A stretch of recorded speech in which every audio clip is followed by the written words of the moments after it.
Hello students. देखिए, अभी तक क्या था कि हमने अपने पिछले वीडियो में सिंप्लीफिकेशन के क्वेश्चंस को सॉल्व किया, बॉड मास रूल क्या था ये हमने देखा। अब आज की जो वीडियो है, देखिए हम लोग इसमें डिस्कस करने वाले हैं जो कुछ हमारे बचे हुए क्वेश्चंस थे, क्योंकि मैंने वो जो क्वेश्चंस थे आपको वीडियो के लास्ट में दे दिया था। अगर आपने उन्हें सॉल्व कर लिया होगा तो आप उसके आंसर्स आज के जो वीडियो है उसमें उन्हीं क्वेश्चंस को मैं सॉल्व करूँगा, तो उससे आप मैच कर सकते हैं।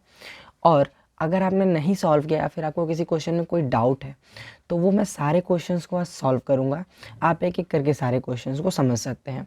तो आज की हमारी वीडियो बड़ी ही इंटरेस्टिंग होने वाली है। सिंप्लीफिकेशन के बारे में आज ये चैप्टर हम ख़त्म करेंगे इस वीडियो में, और फिर इसके बाद हम अपने नेक्स्ट चैप्टर को स्टार्ट करेंगे। अब आपको वीडियो हमेशा मिलती रहेगी। आप इसी तरीके से वीडियो को पाने के लिए हमारे चैनल को सब्सक्राइब कर लीजिए अगर आपने नहीं किया है तो, और नहीं करना चाहते हैं तो बिल्कुल मत कीजिए, कोई दिक्कत नहीं है, लेकिन आप अपनी पढ़ाई को जारी रखिए। तो चलिए बिना किसी देरी के स्टार्ट करते हैं वीडियो को और समझते हैं अपने सिंप्लीफिकेशन के टॉपिक को।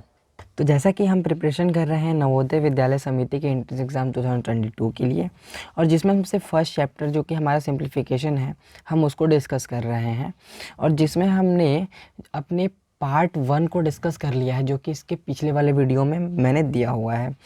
सारी चीज़ों को, बॉड मास रूल क्या होता है, इसके कुछ क्वेश्चंस को भी समझाए थे। अब हम लोग इसमें जो बचे हुए क्वेश्चंस हैं उन सारे क्वेश्चंस को सॉल्व करेंगे, और जो क्वेश्चंस मैंने आपको पिछले वीडियो में दिया था उनको हम लोग डिस्कस करेंगे। तो इन सब को करने से पहले आपको हमारे चैनल को सब्सक्राइब कर लेना है, और अगर आपने नहीं किया है तो सब्सक्राइब कर लीजिए, और अगर आपने कर लिया है तो लाइक कर दीजिएगा वीडियो को। और चलिए चलते हैं अपने इस क्वेश्चन को सॉल्व करने की तरफ।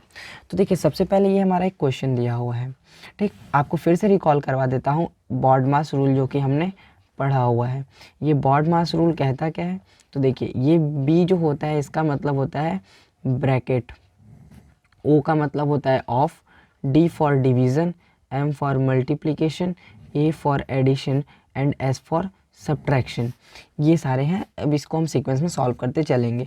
अब अगर हम बात करें ब्रैकेट की तो ये 4 तरीके के होते हैं। जो सबसे पहला ब्रैकेट हमने पढ़ा था वो था बार ब्रैकेट, दूसरा ब्रैकेट जो हमने पढ़ा था वो था स्मॉल ब्रैकेट, और जो तीसरा ब्रैकेट हमने पढ़ा था वो था करली ब्रैकेट, और फिर जो चौथा ब्रैकेट था वो हमारा स्क्वायर ब्रैकेट था। तो इसी सीक्वेंस में हम क्वेश्चंस को सॉल्व करेंगे। सबसे पहले ब्रैकेट, फिर ऑफ, फिर डिवीज़न, फिर मल्टीप्लिकेशन, फिर एडिशन, फिर सब्ट्रैक्शन। तो अगर हम यहाँ पे देखें तो ये हमारा जो क्वेश्चन दिया हुआ है, सबसे पहले तो हम क्वेश्चंस को नोट कर लेते हैं।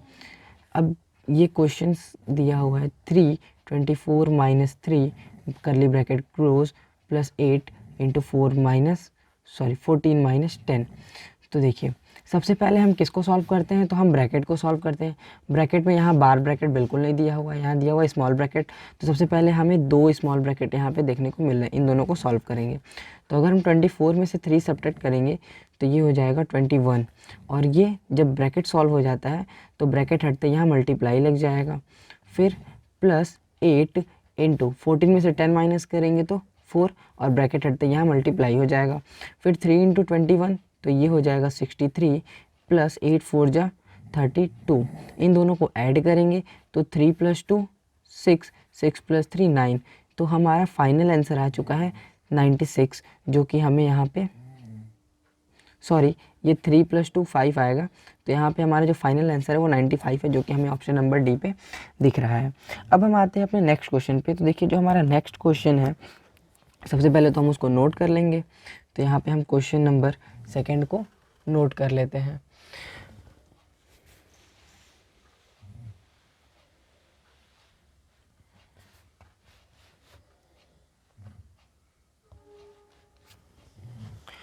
तो देखिए, क्वेश्चन नंबर 2 दिया हुआ है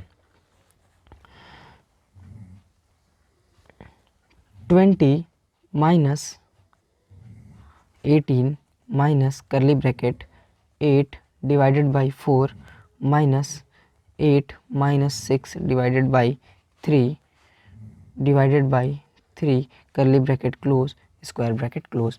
और इसके जो हमें 4 ऑप्शंस दिए गए हैं, इसमें फर्स्ट ऑप्शन जो दिया हुआ है वो है 1, सेकंड ऑप्शन दिया हुआ है वो है 2, थर्ड ऑप्शन जो दिया हुआ है वो है 4, और जो फोर्थ ऑप्शन दिया हुआ है वो 3 है। हम इसको सॉल्व करेंगे। तो देखिए इसको सॉल्व करने का मेथड क्या है, वही जो प्रीवियस मेथड हमने पढ़ा हुआ है वही मेथड है। सबसे पहले हम देखते हैं इसमें क्या, स्मॉल ब्रैकेट। तो देखिए क्योंकि इसमें बार ब्रैकेट आया नहीं, हम स्मॉल ब्रैकेट देखेंगे। तो हमें सबसे पहले स्मॉल ब्रैकेट यहाँ पे देखने को मिल रहा है। तो इसमें भी 2 ऑपरेशंस हैं। कौन कौन से, तो एक है डिवीज़न, एक है माइनस। अब हम रिकॉल करें अगर बॉड मास, तो देखिए ये है हमारा बॉड मास। इसमें अब हम सबसे पहले करेंगे क्या, तो देखिए डिवीज़न सबसे पहले करते हैं। तो यहाँ पे हम सबसे पहले डिवीज़न करेंगे। तो 6 को 3 से डिवाइड करने पे हमारा आंसर आएगा 2। तो हम इस 6 डिवाइडेड बाई 3 की जगह पे 2 लिख देंगे और बाकी जो बची हुई चीज़ें हैं उसको हम उसी तरीके से लिख देंगे। ठीक, तो ये हम लोगों ने ऐसे सारी चीज़ों को लिख देना है जो कि बची हुई हैं। फिर इसके बाद आगे के क्वेश्चन को हम नेक्स्ट लाइन में सॉल्व करेंगे। तो ये जो बची हुई चीज़ें थी हमने उसको इसी तरीके से नोट कर दिया। अब हम स्मॉल ब्रैकेट को सॉल्व करेंगे। तो यहाँ पे सब्ट्रैक्शन बस बचा हुआ है, तो हम कोई भी रूल यूज़ नहीं करेंगे, सिंपल सा हम सब्ट्रैक्ट कर देंगे। तो 8 - 2 इसकी वैल्यू 6 हो जाएगी। बाकी सारी चीज़ों को फिर से हम उसी तरीके से जैसे है वैसे उसी तरीके से लिख देंगे। और ये 8 डिवाइडेड बाई 4, फिर यहाँ पे 18 माइनस और ये 20 माइनस, इस तरीके से हमने कर दिया। अब अगर हम देखें तो ये एक करली ब्रैकेट है और हमारे करली ब्रैकेट में 2 जगह डिवीज़न है। और सबसे पहले हम डिवीज़न को सॉल्व करते हैं।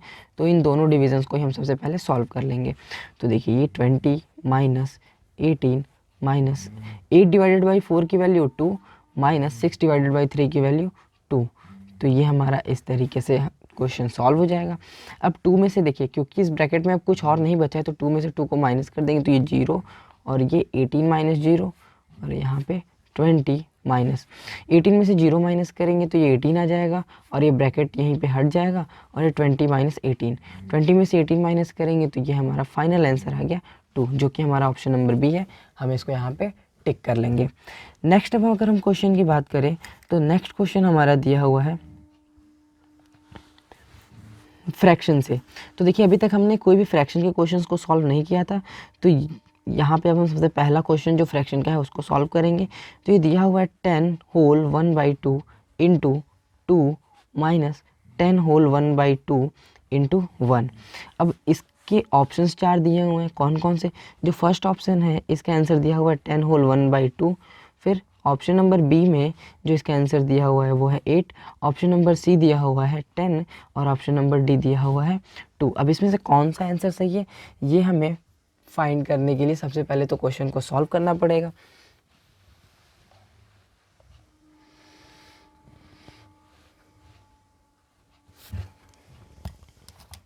तो देखिए क्वेश्चन बहुत ही आसान है, कैसे करेंगे। सबसे पहले हम क्वेश्चन को नोट कर लेंगे। तो ये 10 whole 1/2 into 2 minus 10 whole 1/2 into 1। तो हमारे सबसे पहला स्टेप होगा कि ये जितने भी मिक्स फ्रैक्शन क्या होते हैं, जो होल और इम्प्रॉपर फ्रैक्शन के टर्म्स में लिखे हुए हों। तो हम इसको पहले इम्प्रॉपर में चेंज करेंगे। तो इम्प्रॉपर में चेंज करने का देखिए तरीका क्या होता है। जैसे ये दिया हुआ है 10 होल 1/2, तो बहुत सिंपल है। 2 को पहले 10 से मल्टीप्लाई करते हैं और फिर 1 इसमें ऐड करते हैं। 2 10 या 20 प्लस 1, तो ये हो जाएगा 21/2। तो हम यहाँ पे इसकी जगह पे लिख देंगे 21/2 इंटू 2 माइनस ये भी 10 2 10 या 20 प्लस 1, ये हो जाएगा 21/2 इंटू 1। अब इसको अगर हमें सॉल्व करना है तो देखिए हम बॉड मास रूल का यूज़ करेंगे। बॉड मास रूल क्या कहता है, तो ये जो हमारा बॉड मास रूल है उसमें सबसे पहले अगर हम देखें तो देखिए इसमें जो चीज़ें आई मल्टीप्लिकेशन माइनस और मल्टीप्लिकेशन, तो मल्टीप्लिकेशन और सब्ट्रैक्शन 2 चीज़ें आई हैं। और सबसे पहले हम किसको सॉल्व करते हैं, तो मल्टीप्लिकेशन को। तो हम यहाँ पे मल्टीप्लिकेशन को सॉल्व करेंगे। अब अगर हम रिकॉल करें तो फ्रैक्शन में हमने ये पढ़ा हुआ है किसी भी नंबर के अपॉन में हम 1 लगा सकते हैं, तो यहाँ पे भी 1 लगा देंगे। और मल्टीप्लाई करने के लिए हमने पढ़ा हुआ है कि न्यूमरेटर का मल्टीप्लाई न्यूमरेटर से करते हैं। तो 21 में 2 से मल्टीप्लाई कर देंगे तो ये हो जाएगा 42 और 2 1 जा 2 माइनस 21 में 1 से मल्टीप्लाई करेंगे तो 21 और ये 2 1 जा 2। अब अगर हम नोटिस करें तो यहाँ पे ये जो है ये दोनों का डिनोमिनेटर सेम है, तो हम इसको डायरेक्टली माइनस कर सकते हैं। तो 2 में ये 2 कॉमन आ जाएगा और 42 माइनस 21, 42 में से अगर हम 21 माइनस करेंगे तो ये 21 और अपॉन में 2, और इसको जब हम सॉल्व करेंगे तो ये 10 होल 1/2 वापस से हमारा आंसर आ जाएगा। कैसे ये आया, तो देखिए इसको भी देख लेते हैं कि सबसे पहले हमें क्या करना है कि 21 को डिवाइड करना है 2 से। तो 2 1 जा 2 ये क्रॉस 1 टाइम्स में 0 लेके जाएंगे तो ये 0 टाइम्स में 1। तो ये जो 10 होता है जो कि हमारा क्वोशिएंट है उसको हम यहाँ लिखते हैं, इस रिमाइंडर को न्यूमरेटर की जगह लिखते हैं और इस डिवाइज़र को डिनोमिनेटर की तरह लिखते हैं। तो इस तरीके से हमारा ये जो क्वेश्चन था थर्ड, इसका भी आंसर आ चुका है 8 10 होल 1/2। आई होप कि आपको चीज़ें समझ में आ रही होंगी। जहाँ पे आपको कोई भी चीज़ समझ में नहीं आती या डाउट आता है, आप एक बार वीडियो को फिर से रिवाइंड करके देखिए। अगर फिर भी नहीं समझ में आता है देन आप कमेंट कीजिए, मैं उसके लिए फिर से एक अलग सेपरेट वीडियो बना करके उसको समझा दूंगा। अब आते हैं अपने नेक्स्ट क्वेश्चन की तरफ। तो नेक्स्ट क्वेश्चन की तरफ बढ़ने से पहले मैं आपको कहूँगा कि अगर आपने हमारे चैनल को अभी तक सब्सक्राइब नहीं किया है तो सब्सक्राइब करिए, क्योंकि यार देखिए मुझे कुछ और नहीं चाहिए। ये जो आप सब्सक्राइब करते हो इसी से पता चलता है कि आपको कितनी चीज़ें समझ में आ रही हैं, और अगर आप सब्सक्राइब नहीं कर रहे हो तो मीन्स आपको चीज़ें समझ में नहीं आ रही, मेरी मेहनत बिल्कुल बेकार जा रही है। तो आप इस चीज़ को आप अपने सब्सक्राइब से बता सकते हो कि क्वेश्चंस आपको समझ में आ रहे हैं या नहीं। अब हम आते हैं क्वेश्चन नंबर 4 की तरफ। तो देखिए जो 4th क्वेश्चन है वो दिया हुआ है 4 divided by 1/2 plus 4 into 1/4 minus 1/3। अब हमें इस क्वेश्चन को सॉल्व करना है, तो हम इसके ऑप्शंस को लिख देते हैं। तो देखिए इसका जो ऑप्शन नंबर ए दिया हुआ है वो है 8 होल 1/3, ऑप्शन नंबर बी दिया हुआ है 8 होल 3/4, ऑप्शन नंबर सी दिया हुआ है 8 होल 2/3 और ऑप्शन नंबर डी दिया हुआ है 8 होल 1/4। इसमें से कौन सा ऑप्शन सही है हमें इसको फाइंड करना है। तो सबसे पहले हमको देखिए क्वेश्चन को सॉल्व करेंगे। तो क्वेश्चन में हमने बॉड मास रूल पढ़ा है। देखिए आपको बॉड मास रूल एकदम अच्छे से याद होना चाहिए। तो बॉड मास रूल में सबसे पहले हम जो काम करते हैं वो होता है डिवीज़न। तो हम देखिए डिवीज़न के लिए इस 4 को 4/1 लिख सकते हैं, ये हमने फ्रैक्शन में पढ़ा हुआ है। अगर आपने फ्रैक्शन चैप्टर नहीं पढ़ा हुआ है तो इसके लिए आप अपने फ्रैक्शन चैप्टर को एक बार रिवीजन कर लीजिए, ठीक है। फिर इसके बाद देखिए इस 4 को 4/1 लिख सकते हैं, और हमने पढ़ा हुआ है कि जब हम डिवीज़न करते हैं तो ये 4/1 और ये जो डिवीज़न होता है वो मल्टीप्लाई में चेंज होता है, और नेक्स्ट वाले नंबर का हम रेसिप्रोकल लिख देते हैं, तो ये 2/1 हो जाएगा रेसिप्रोकल। प्लस बाकी सारे नंबर्स को हम एज इट इज़ लिख देंगे। अब यहाँ पे हम इन दोनों को मल्टीप्लाई करें तो 4 2 जा 8/1 प्लस 4 इंटू 1/4 माइनस 1/3। तो अगर अब हम देखें तो डिवीज़न के बाद हम जो नेक्स्ट काम करते हैं वो होता है मल्टीप्लिकेशन का। तो मल्टीप्लिकेशन में हम देखेंगे तो ये दो नंबर्स हैं और इस नंबर के अपॉन में कुछ नहीं है तो हमने 1 लगा दिया। तो ये 4 के टेबल में 1 टाइम्स में ये 1 टाइम्स में कैंसिल हो रहा है, तो हम इसको काट देंगे।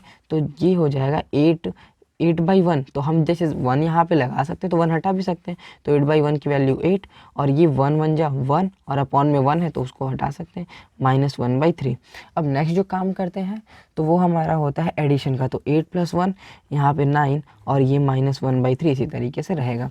तो इसको हमें सिर्फ सब्ट्रैक्ट करना है तो अपॉन में 1 लगा देंगे और फिर 1 और 3 का एलसीएम लेंगे। तो देखिए 1 और 3 का जब हम एलसीएम लेंगे तो ये 3 से ये 1 और ये 1, तो मीन्स जो एलसीएम होगा वो 3 ही आएगा।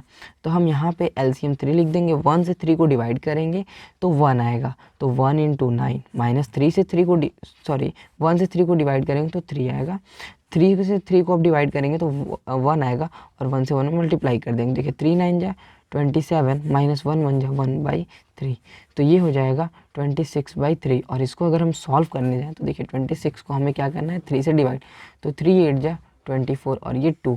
तो हमने बताया था अभी कि 8 को हम यहाँ लिखते हैं, जो रिमाइंडर होता है उसको ऊपर, और ये जो डिवाइज़र होता है इसको डिनोमिनेटर में लिखते हैं। तो 8 होल 2/3 जो कि ऑप्शन नंबर सी है, हमें आंसर मिल गया। इस तरीके से हम क्वेश्चंस को सॉल्व करेंगे। अब बढ़ते हैं अपने नेक्स्ट क्वेश्चन की तरफ। तो देखिए जो हमारा नेक्स्ट क्वेश्चन दिया हुआ है वो है क्वेश्चन नंबर 5। तो क्वेश्चन नंबर 5 में दिया हुआ है 2/5 प्लस 1 होल 1/2 माइनस 1/2 की वैल्यू बताना है। इसमें हमें ऑप्शन दिया हुआ है ए 1 होल 1/5, ऑप्शन नंबर बी दिया हुआ है 1 होल 2/5, ऑप्शन नंबर सी दिया हुआ है 2 होल 1/5 और ऑप्शन नंबर डी दिया हुआ है 1 होल 3/5। इसमें से कौन सा ऑप्शन सही है हम इसको सॉल्व करने के बाद बताएंगे। तो देखिए सबसे पहले हमें सारे फ्रैक्शंस को इम्प्रॉपर में चेंज कर लेना है। तो ये जो 2/5 है इसको इसी तरह रहने देंगे, ये 2 1 जा 2 + 1 3/2 और यहाँ पे माइनस 1/2। अब हमें करना क्या है, तो हम अगर बॉड मास रूल याद करें तो बॉड मास रूल क्या कहता है, तो ये जो बॉड मास रूल है इसके अकॉर्डिंग हम सबसे पहले डिवीज़न करते हैं, इसमें कोई डिवीज़न नहीं है, फिर मल्टीप्लिकेशन, इसमें कोई मल्टीप्लिकेशन नहीं है, देन फिर उसके बाद एडिशन करते हैं। हाँ, एडिशन हमें करना है, तो हम सबसे पहले इन दोनों नंबर्स का एडिशन करेंगे। इसके लिए हम करते क्या है, तो 5 और 2 का एलसीएम लेंगे। तो देखिए 5 और 2 का जब हम एलसीएम लेंगे तो ये 2 से करेंगे तो ये 5 और ये 1, फिर 5 से करेंगे तो ये 1 और ये 1। तो मीन्स इसका जो एलसीएम आएगा वो होगा 2 × 5 मीन्स 10। तो हम यहाँ पे 10 लिख देंगे। 5 से अब 10 को डिवाइड करेंगे तो 2, तो 2 में 2 से मल्टीप्लाई कर देंगे, प्लस 2 को 10 से डिवाइड 10 को 2 से डिवाइड करेंगे तो 5 में 3 से मल्टीप्लाई कर देंगे, और -1/2 इसी तरीके से रहेगा। 2 2 जा 4 प्लस 5 3 जा 15/10 -1/2। तो 4 + 15 ये हो जाएगा 19/10 -1/2। अगर हम यहाँ पे देखें तो 10 और 2 का एलसीएम 10 आएगा। 10 से 10 को डिवाइड करेंगे तो 1, तो 1 × 19 कर देंगे, और -2 से 10 को डिवाइड करेंगे तो 5, तो ये -5 कर देंगे। तो यहाँ पे हो जाएगा 19 - 5/10, और इसको सॉल्व करने पे ये हो जाएगा 14/10। मीन्स अगर हम 14 को 10 से डिवाइड करेंगे तो 10 1 जा 10, और ये हो जाएगा 4। तो हम इसको लिख सकते हैं 1 होल 4/10। तो इसका आंसर अगर हम देखें तो ये 1 होल देखिए 4/10 है, ठीक है। बट यहाँ पे ऐसा कोई ऑप्शन दिया नहीं है, तो इसका मतलब ये नहीं कि हमारा आंसर गलत है। अगर हम नोटिस करें तो देखिए क्या यहाँ पे मिस्टेक हुआ, हम यहाँ पे देखें तो ये 2 के टेबल में दोनों ही नंबर्स आते हैं। तो 2 7 जा 14, 2 5 जा 10, तो ये इसका आंसर होगा 7/5। और जब हम इसको डिवाइड करेंगे तो देखिए 7 को 5 से डिवाइड करने पे ये 5 1 जा 5 और ये 2, तो मीन्स हमें आंसर मिल गया 1 होल 2/5, जो कि हमें यहाँ पे ऑप्शन नंबर बी पे देखने को मिल रहा है। तो इस तरीके से हम इसको टिक कर देंगे। आई होप कि आपको चीज़ें समझ में आ रही होंगी। अगर समझ में आ रही हैं चीज़ें तो आप क्वेश्चंस को ट्राई कीजिए खुद से और सॉल्व कीजिए। उम्मीद करता हूँ कि अभी आज जो मैंने जितने भी क्वेश्चन समझाए वो आपको समझ में आए होंगे, और जो क्वेश्चंस आपको नहीं समझ में आए हों आप मुझे कमेंट करके बता सकते हैं। इसी तरीके से मिलता हूँ अपनी अगली वीडियो में कुछ और आगे के क्वेश्चंस को सॉल्व करने के बाद, और इसके आगे के जो क्वेश्चंस है वो मैं आपको वीडियो में दे दूँगा। आप वहाँ से इन क्वेश्चंस को लिख सकते हैं, सॉल्व कर सकते हैं और प्रैक्टिस कर सकते हैं। तो मिलते हैं अपनी अगली वीडियो में, तब तक के लिए जय हिंद, वंदे मातरम। और अगर आपने अभी तक चैनल को सब्सक्राइब नहीं किया तो प्लीज़ कर लीजिए।